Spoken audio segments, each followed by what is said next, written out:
Les poteaux de Dato, aujourd'hui j'ai envie de vous parler de la sous-carte de la soirée Joshua Usyk 2 et notamment vous parler de 3 combats. Mathieu Boderlich, qui est un Français qui boxe Callum Smith, l'anglais, très dangereux. Il y a Filip Drugovich, on va parler, qui boxe contre Zhang Jilei, le chinois, finaliste des JO quand même.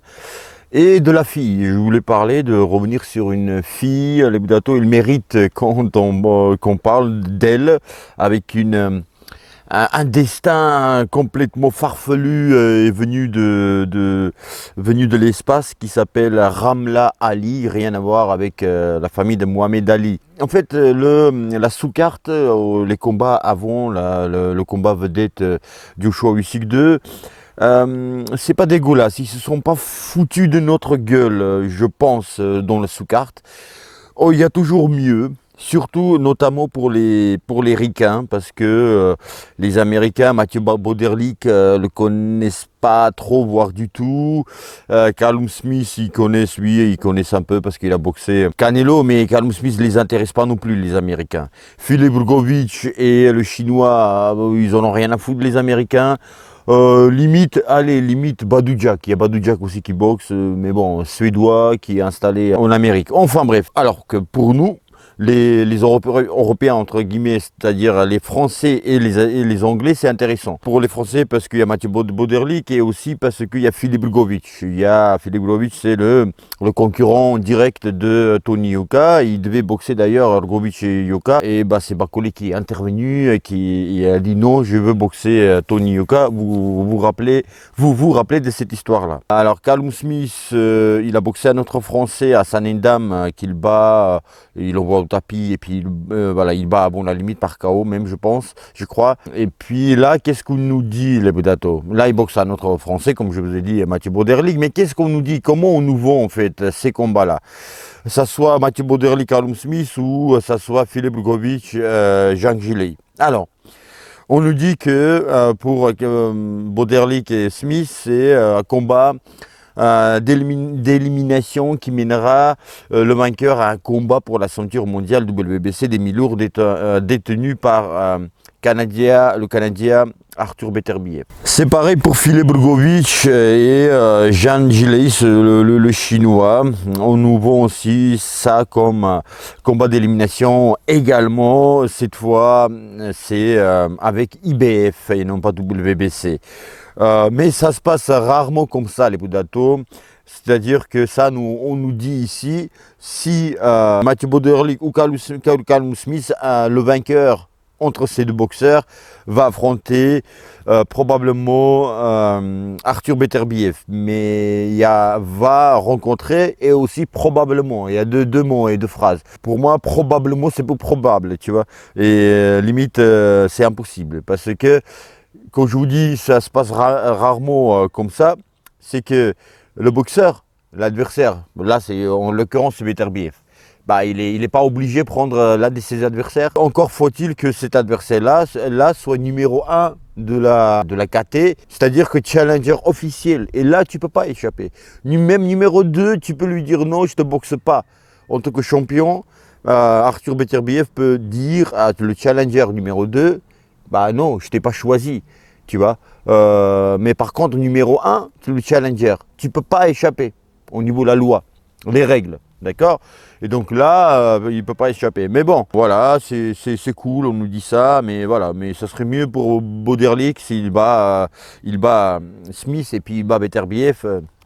Maintenant les Budato, brièvement je vais revenir comme je vous ai dit sur ce combat-là, Boderlich, Callum Smith, c'est dur pour Boderlich. Callum Smith il est plus expérimenté, il est plus grand, ça frappe plus fort. Mathieu il a ses chances bien sûr, et pas seulement parce que oui c'est deux boxeurs donc ça frappe et il a ses chances par défaut. Non, il a les chances s'il durcit le combat, s'il est agressif, s'il touche son adversaire. Callum Smith on a vu mal gestion de la distance avec Canelo, contre Canelo, ou c'est le contraire, c'est Canelo qui travaillait bien la distance en fait, qui jaugeait bien la distance, qui touchait avec son bras avant, même s'il était 15 cm plus petit Canelo que Smith. Mais par contre, la bonne gestion de distance par Callum Smith, on a vu contre Endam. C'est là Hassan Endam, il bougeait, il se déplaçait. Et Callum Smith, il le tenait toujours en bonne distance. Donc voilà. Donc c'est à Mathieu Bauderlique maintenant à travailler pour trouver la bonne distance pour toucher Callum Smith. Comme je me répète, il est très grand. Callum Smith 1m91 contre 1m85 Mathieu. Après, il n'y a pas que la taille qui compte, il y a les Budato aussi, la manière de boxer, la tactique qu'ils vont choisir. Mathieu doit rentrer dedans, même si Callum Smith est un boxeur grand mais aussi agressif, il avance sur ses adversaires. Mathieu, il ne doit pas reculer. Attention, Mathieu, il ne doit pas reculer parce que les boxeurs grands, ils adorent quand tu vois, tu as des longs bras comme Smith, et ben l'adversaire recule et tu les touches, tu vois, en reculant. Alors que Mathieu doit casser la distance et être agressif, être sale dans le bon sens du terme, hein.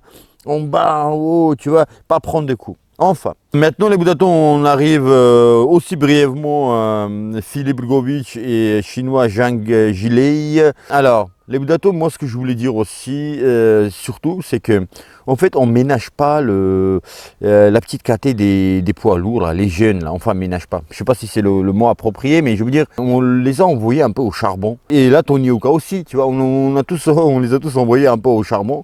Là, Tony Yoka, c'était avec Bacolé, charbon entre guillemets, tu vois, mais les combats où tu peux perdre, tu vois, tu as plus de chances à perdre que gagner. On a vu avec Daniel Dubois, Joe Joyce, on a vu avec Efe Ajagba, on a vu avec Tony Yoka, et là, Grgović, il s'en sort bien. Pourquoi? Parce qu'en fait, ces deux derniers combats, on lui a donné un gars, même si un gars de 22 combats, 22 victoires, 0 défaite. Tu vois, même si ce gars-là, il n'a pas affronté des cadors, il n'a affronté personne, mais je veux dire, tu as cette assurance-là de ouf, tu vois.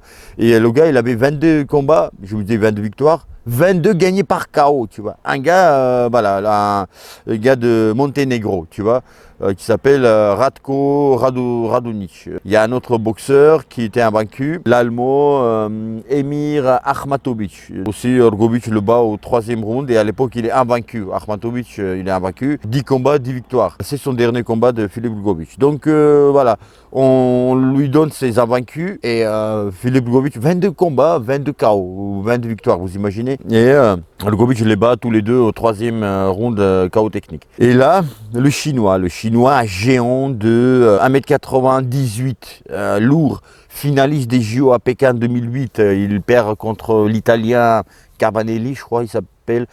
Le policier champion du monde à l'époque et champion du monde chez les amateurs et demi-champion olympique. Et il l'arrête au 4e round, je crois. Dernier round, l'arbitre arrête, il tombe aussi knockdown, le chinois. Donc, mais il était bien, le chinois au final. Franchement, il était bien. Hein. C'était genre comme ça, le combat s'était arrêté, c'était genre 15-5, 15-4, un truc comme ça, le score, tu vois. Mais le chinois était dominé, mais il n'était pas ridicule, voilà. Mais il perd avant la limite. Ça frappe, franchement, il a un super bon timing, il est gaucher, le chinois, adversaire de Grgović. Le super bon timing de contrer avec le bras arrière, donc bras fort. Boum, quand tu l'attaques, boum, en bon timing, où il fait esquive, contre-attaque avec son bras arrière. Boum, boum. C'est un boxeur qui travaille, il travaille sur contre-attaque ou en contre. Voilà, il est bon, mais les rounds défilants, Grgović va le dominer si le combat continue, qui dure, parce qu'il est jeune, il a plus de cardio, Grgović, et il se fatigue, voilà, il est torchon, chiffon, carpette, comme dirait l'autre, à partir de 5e round, voilà, il est fatigué, mais il reste toujours dangereux le chinois, mais il est fatigué. Maintenant les Budato, je reviens brièvement sur la fille Ramla Ali, qui n'a rien à voir avec la famille de Ali. Les Budato, ça vaut le coup de revenir un petit peu sur cette fille-là, sur un petit peu sa vie. Qui est incroyable, comme beaucoup d'histoires et destins des boxeurs ou boxeuses. Ramla Ali a déménagé en Angleterre depuis la Somalie en tant que réfugié de la guerre civile somalienne. Quand Ali était une toute petite fille, son frère a été tué à l'âge de 12 ans par un mortier alors qu'il jouait d'or. incitant la famille à partir pour le Royaume-Uni via le Kenya. Elle a commencé la boxe à l'adolescence dans le but de perdre du poids. En tant que boxeuse amateur, Ali a remporté les championnats nationaux novices 2015, championnat d'élite de boxe Angleterre en 2016.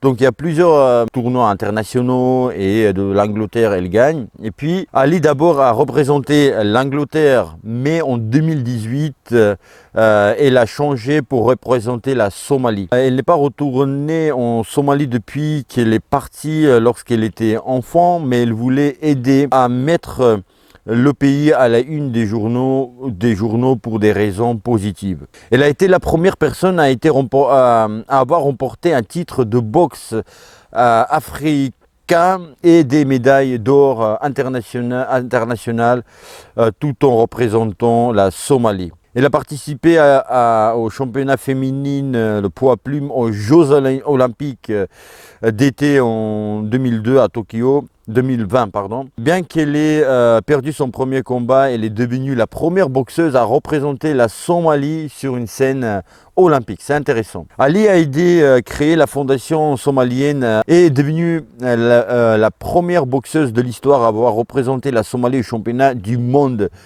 féminin qui sont déroulés à New Delhi en Inde. En janvier 2018, Ali a lancé le Sisters Club, une initiative caritative créée pour fournir des espaces aux femmes musulmanes et aux minorités pour apprendre et profiter de la boxe au Royaume-Uni.